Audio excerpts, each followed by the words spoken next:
proporcionalidad de señal sin DC de corriente. Esto entero es como si fuera, voy a pintar porque así cuando las cosas tienen sentido uno se aclara. Esto es como si fuera el modelo equivalente de un sensor de corriente con una capacidad de salida. Esta es la capacidad que tenéis ahí conectada en ese nodo. Bueno, pues esto lo que hace es comerse toda la corriente del sensor y generar una copia de corriente que sale por aquí. Luego, en principio, la ganancia que nosotros vamos a obtener es 1. El circuito va a tener ganancia 1. Va a entrar la corriente y va a salir la corriente en el copia. Eso es lo primero que hay que entender. Entonces, este de aquí, pues lo suyo es que cuando hagáis interest range, le pongáis aquí, por ejemplo, una fuente DC que tenga un valor similar al del punto de la entrada, ¿vale? Para poder simplemente quitar el error de medida debido a modulación de longitud de canal. Pero bueno, eso aunque no lo hagáis da igual, no pasa nada. Vale, ¿cómo polarizamos el bicho este? Pues fijaos que el esquema de polarización es calcadito al del FOD del cascode. Igual, tenemos una fuente de corriente P, una fuente de corriente N y una tensión de polarización continua para la puerta, ¿vale? Que lo único que nos va a fijar, digamos, el nivel de continuo de la entrada. Porque dependiendo del sensor, pues necesitará un nivel de continuo u otro. Habrá una compatibilidad con un nivel o con otro. La forma de atacar el diseño es exactamente igual. Nosotros tenemos unas especificaciones, ahora os enseñaré la Excel, y esas especificaciones de la Excel que incluyen el ruido nos van a proporcionar ya el dimensionamiento de todos los dispositivos, igual que en el folder. Entonces lo que tengo que hacer es escalar hacia atrás en el circuito de polarización para obtener las corrientes que yo quiero, igual que en el folder. ¿Y qué circuito voy a tener esta vez de polarización?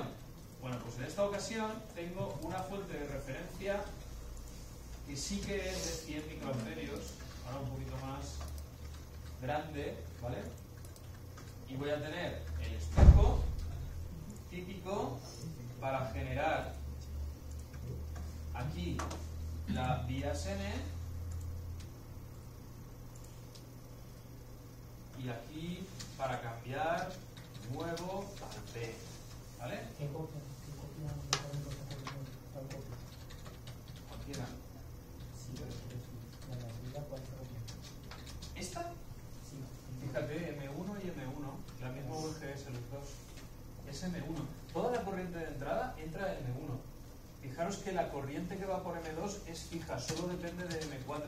Aquí la corriente de entrada de la fuente tiene que, por narices, tiene que derivar a M1. O sea, toda la corriente por M2 es fija, es la que da a M4. Eso no puede cambiar. Vale, entonces, generamos esto y ahora necesitamos generar también la tensión VA. Eso lo hacemos con otra copia de corriente, igual que en el casco plegado. Misma historia. Aquí tenemos la vías P y aquí tenemos la VADC. ¿Vale? Entonces, más cosas. A ver, ¿qué ecuaciones interesantes tenemos en el diseño? Recordad que calculábamos inicialmente la ganancia de lazo abierto porque era la que nos iba a marcar la evolución de todo el diseño. Iba a marcar cómo se comportaba la impedancia de entrada, íbamos a derivar a partir de ahí el ancho de banda, etcétera, etcétera, etcétera, ¿vale? Entonces, esa es la más importante. Vamos a ponerlas aquí, un pequeño. La A beta, ¿vale? Bueno, esta es la más importante de cara a la teoría del diseño. Después tenemos el GDP del lazo abierto. Esta es la ganancia del lazo abierto, ¿vale? Tenemos que localizar los dos polos de la ganancia de lazo, los más importantes, el polo dominante, el polo secundario, y este punto de aquí que es el GBP. Ese es el GBP porque ahí no tengo ganancia, tengo 0,3. Entonces todo lo que tengo es ancho de banda. Vale, si os acordáis, el GBP valía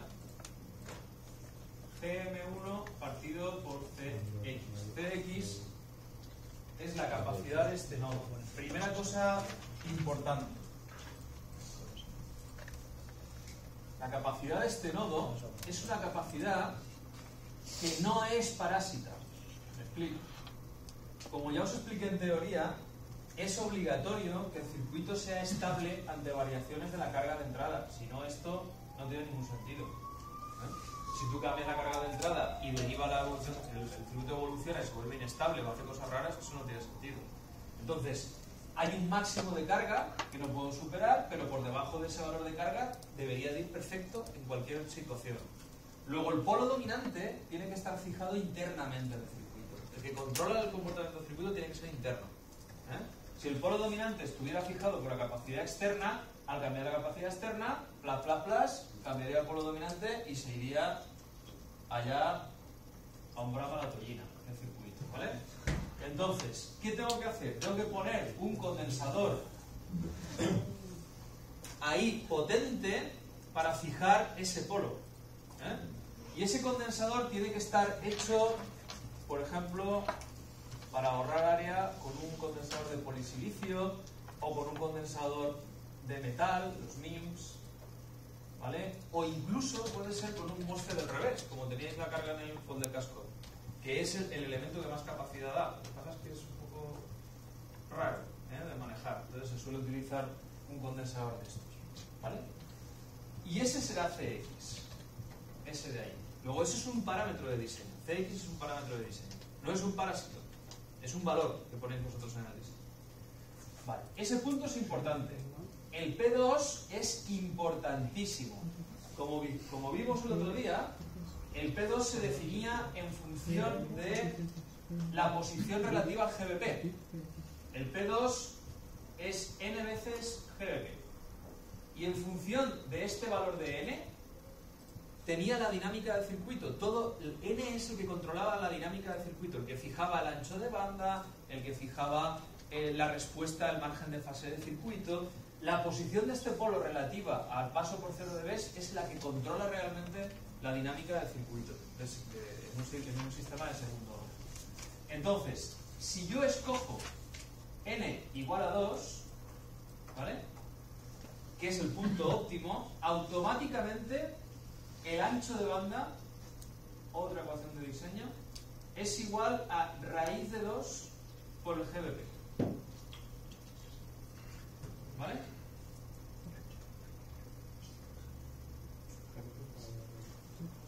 Eso es lo que vimos en teoría el otro día. Ahí, en este paso de aquí, hay 2 horas de teoría, ¿vale?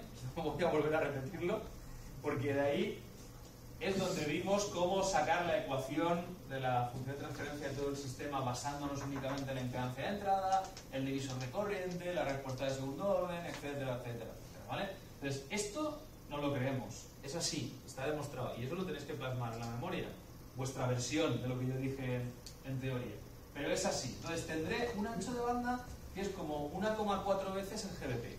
Eso es genial, porque puedo llegar mucho más lejos en ancho de banda de lo que realmente mi circuito en el lazo de realimentación alcanza en frecuencia. Es casi 1,5 veces. O sea, yo llego a 70 MHz y con 70 MHz paso de 100 de ancho de banda de respuesta. O sea, ese GBP estará alrededor de 70 y en realidad mi circuito tendrá un ancho de banda de alrededor de 100 o más. Pero con el igual a se puede conseguir que el polo exterior está. Por supuesto, tiene que serlo. Es decir, en el momento en el que tú bajas de 0 dB, con n igual a 2, quiere decir que este polo está bastante lejos y el ingreso al margen de fase mínimo, por definición, eso quiere decir que el margen de fase mínimo es 60 grados. Pero que el polo esté por debajo de 1 dB. Sí, claro, claro, pero ya te digo que si tú haces esto, automáticamente está por debajo de 1 y además te da 60 grados de margen de fase y este ancho de banda. Pero ese es el resultado más potente de todo el desarrollo. Es la posición del segundo polo y el efecto que tiene en la dinámica del circuito. Luego, este set de ecuaciones es el que tenéis que manejar, ¿vale? Bueno, en esas condiciones, la única cosa que hay que vigilar, y digo vigilar, es la posición del polo 2. Esta posición del polo 2 tiene que estar bastante alejadita del polo dominante, perdón. polo dominante tiene que estar bastante alejadita del polo 2 porque de lo contrario se interfieren los dos polos y entonces la caída de fase es más rápida y hay un poco de desastre. Luego este polo debería de estar como mínimo 1 década y media, 2 décadas por debajo del polo 2. Es muy fácil, os va a salir directo, no hace falta hacer nada. Simplemente monitorizarlo. Monitorizar que la posición del polo dominante está, que es esta, está por lo menos 2 décadas por debajo del polo 2, que sería la CX y la RD4. ¿Vale? Porque por debajo tengo el cascodo y no hay ninguna. Vale. La otra cosa que quiero que entendáis, que ahora me diréis, vale, yo pongo el polo 2 ahí, pero ¿cómo sé dónde está el polo 2? ¿Cuál es la expresión del polo 2? Vale. Vamos a calcular la expresión del polo 2. El polo 2 es 1 partido por ¿qué capacidades? ¿Dónde está el polo 2?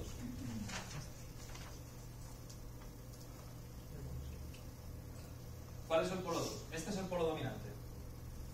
¿Dónde está el polo 2? ¿Aquí? Aquí.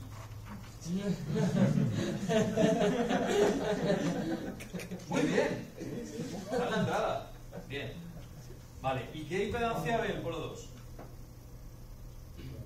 Esa más. A ver. Sí. 1 partido GM. No, sí y no. El otro día en clase hicimos todo el desarrollo y decíamos, es K partido por GM2. Y esa K quiere decir que el resto de la impedancia de lo que hay arriba me está añadiendo más impedancia porque... y 3 líneas de ecuaciones. Vale. No es verdad. Ahora no es verdad. No lo dije en clase el otro día porque no quería chamuscaros más la cabeza. Pero no es verdad. ¿Por qué? ¿Quién me dice por qué? Está en verde. El condensador este, ¿qué está haciendo? ¿Dónde está este condensador trabajando? Este condensador está aquí, ¿vale? Y yo estoy viendo un polo que está por aquí. A estas alturas, ¿ese condensador cómo se comporta? Como un cortocircuito, correcto. Entonces está anulando el efecto de la RD4. Es como si lo tuviera conectado a VDD. Luego ya no hay K. K es 1. Entonces la posición del polo 2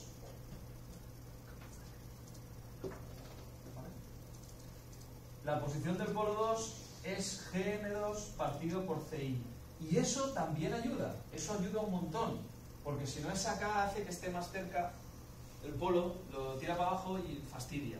Entonces, que no haya K nos libera bastante y nos permite diseñar un poquito más fácil.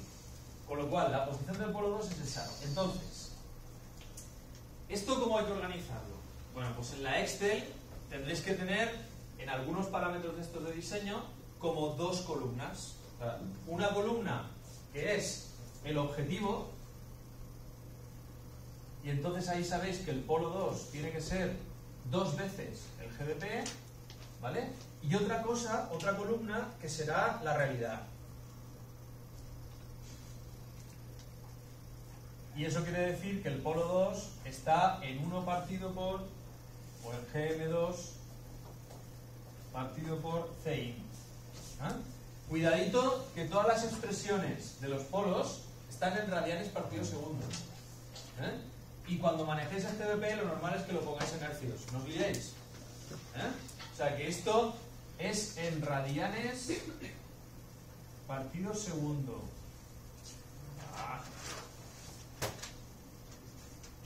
Radianes partido segundo. O sea que hay que dividir por 2pi para sacar la frecuencia. Entonces el polo 2 está ahí. Otra cosa, a ver, el objetivo. El ancho de banda, este ancho de banda, aquí ya lo tengo, aquí es muy fácil. El ancho de banda es especificación. Entonces, ancho de banda igual a 100 MHz. Entonces, ¿cuánto vale el GBP? Está aquí. Raíz de 2, ancho de banda partido por raíz de 2, ¿verdad? GBP igual a ancho de banda partido por raíz de 2. ¿Cuánto vale realmente el GBP? GM1 partido por CX. ¿Veis lo que quiero decir? O sea, una cosa será el objetivo, la especificación de diseño que deriva de estas ecuaciones objetivo, ¿vale? Para que todo se comporte como se tiene que comportar. Y otra cosa será dentro del circuito el valor de esos polos donde están. Entonces tenéis que controlar que el objetivo sea el mismo que la realidad.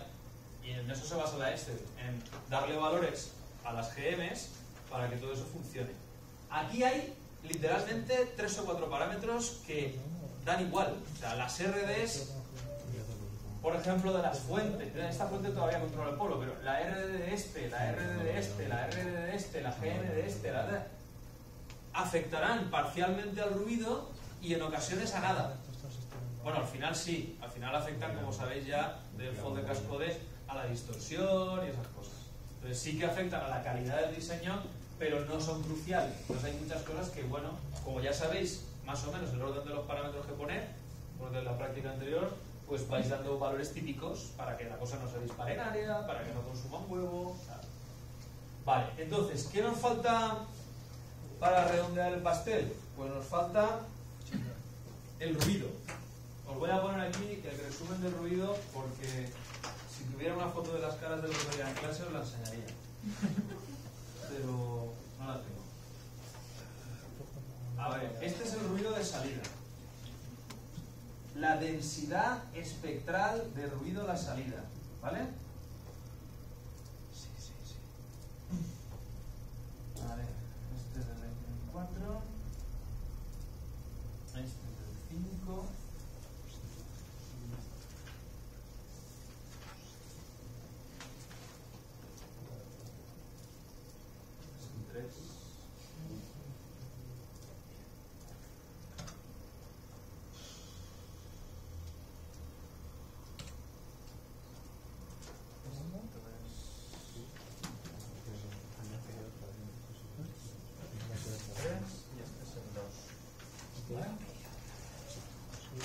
Esta es la densidad espectral. Eso quiere decir que para calcular, recordad que para calcular el ruido de salida RMS, ¿qué teníamos que hacer? ¿Qué teníamos que hacer? La raíz de la integral, que en este caso es simplemente multiplicar por el ancho de banda del sistema. ¿Vale? Multiplicar esto por el ancho de banda y hacer la raíz. ¿Vale? Para sacar el ruido de salida RMS. Lo que hacíamos en la Excel era sacar cada una de las contribuciones. Entonces este sería el M1, este es el M4, este es el M5, si no me equivoco, sí, este es el M5, vale, y este es el M3, y este es el M2. Entonces acordaos que lo que hacíais era sacar la contribución de cada uno de ellos, o sea, hacer esto, pero para cada uno de los términos, multiplicar por el ancho de banda y hacer la raíz cuadrada de cada uno de los términos, de cada uno de los transistores, para ver cuál era el peso que tenía cada uno. Lo mismo que hicisteis en el fold de cascode, ¿vale? Igual. Y después hacíais el cuadrado de cada uno de los términos, lo sumabais y hacíais la raíz cuadrada para ver el total. Luego, esto, el ruido. Y como veis, hay cositas finas en el ruido. GM1 entra ahí a saco en el ruido. Pero cuidado con el valor de GM1. No le deis un valor tampoco demasiado grande. Lo que pasa es que GM1 tenía otra especificación en el diseño. Y es que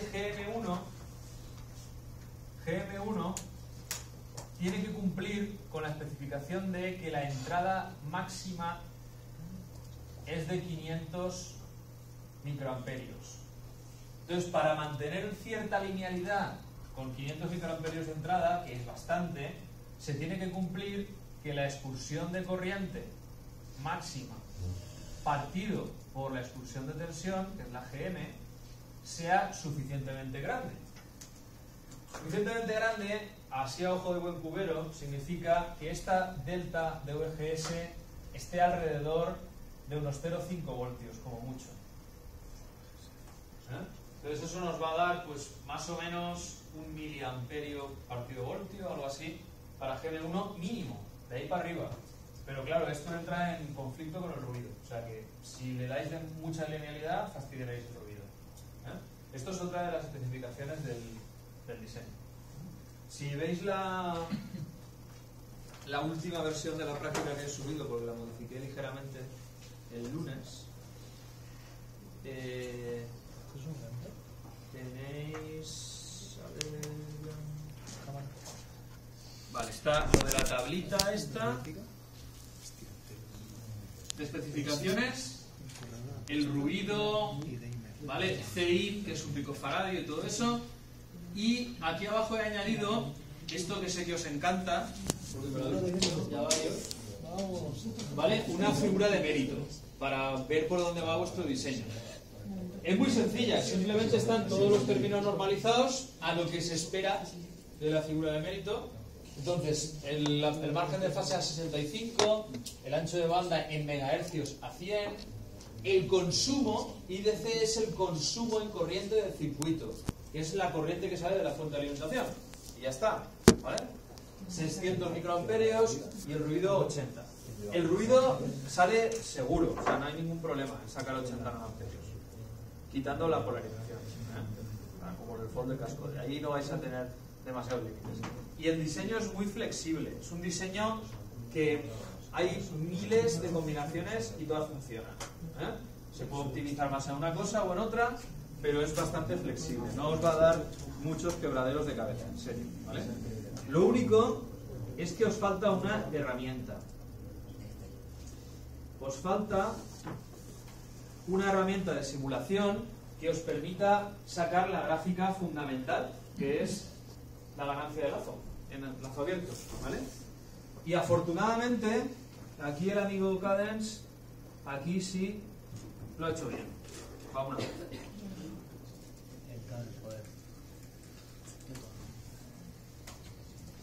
Spectre, que es el simulador, incorpora un método de análisis que es para abrir el lazo automáticamente. Entonces no tenéis que modificar la polarización y tal.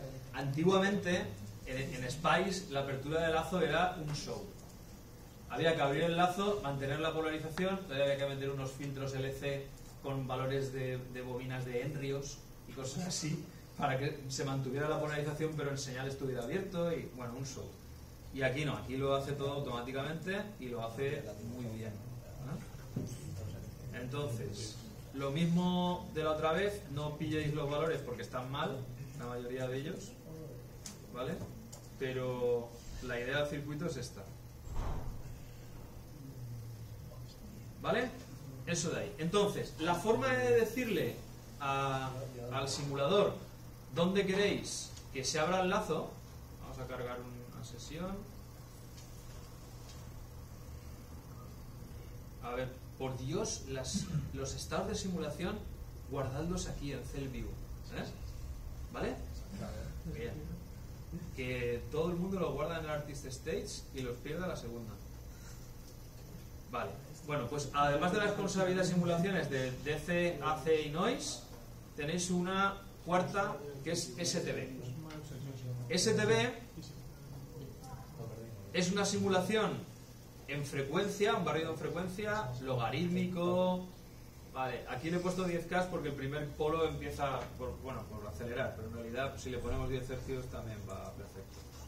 ¿Vale? 10K es para hacer un poco de zoom donde está la zona de interés de la respuesta, porque el primer polo está en 100K o por ahí, bueno, un poco más arriba. Bueno, un barrido logarítmico, 200 puntos por década, tal, y hay que decirle el punto de apertura que queréis del lazo. Entonces, la apertura del lazo se marca con una fuente ideal, una fuente VDC de 0 voltios, o sea, como un hilo, donde simplemente le dices, ábrelo aquí, y lo abre aquí. Se puede abrir en principio donde queráis, pero cuidado porque a veces hay efectos raros. Por ejemplo, si tenéis un Miller muy fuerte y abrís donde se hace el Miller del condensador, el efecto de Miller desaparece. Entonces veréis una cosa extraña. Entonces, lo normal es abrirlo en los mismos puntos que lo abriríais vosotros a mano, en las puertas de los transistores, en sitios donde haga poco daño en la apertura, ¿no? Donde sea fácil abrirla, ¿vale? Bueno, pues se le dice aquí abajo la fuente donde se tiene que abrir, que es el V16, ¿vale? Y cuando arranca la simulación, veréis que no sale nada. Bueno, en principio no debería de salir nada. A ver.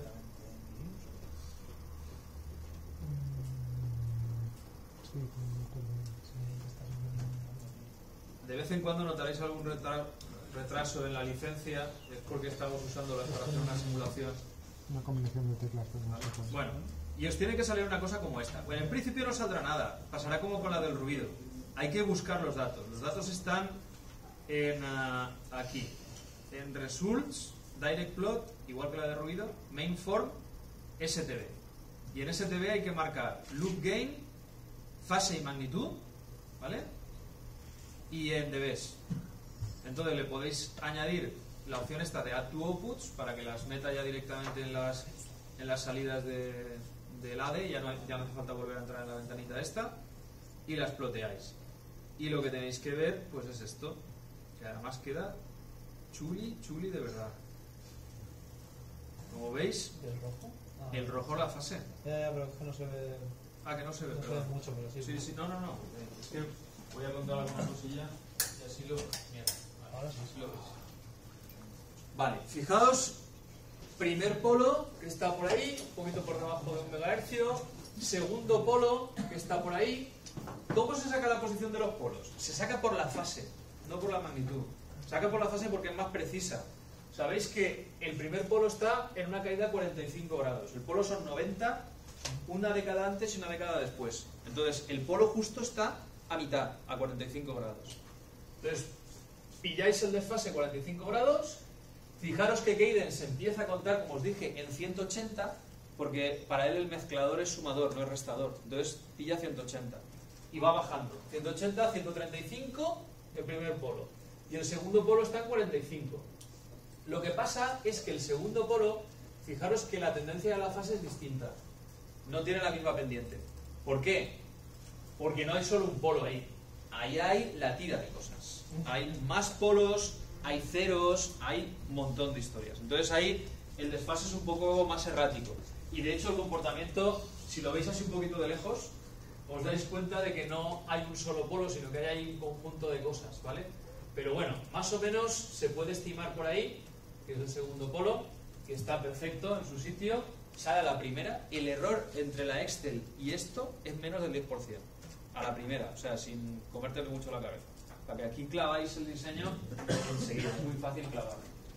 Y cuando veáis esa respuesta, me da exactamente igual el valor de la ganancia de lazo, me da igual, no ha aparecido en ningún sitio el valor de la ganancia de lazo. Lo que interviene es la posición del segundo polo y que el primero esté un poquito más alejado, ¿vale? Entonces con eso, suficiente. Y con eso y el resto de análisis, pues lo tenéis todo. Ruido, la respuesta en frecuencia, hay que sacarlo como un análisis AC en la salida, en la corriente de salida, ¿vale? Del dispositivo. Y para hacer la Excel, os voy a enseñar un poquito también el este. Cámaras, acción. Cuidado. ¿Dónde estás? Aquí. Vaya, bueno. Joder.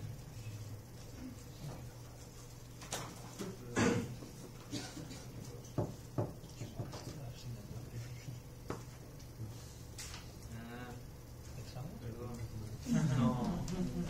No lo tengo ahí. Esos son los viejos. Bueno. Vale, ahí está un poco la organización de la Excel.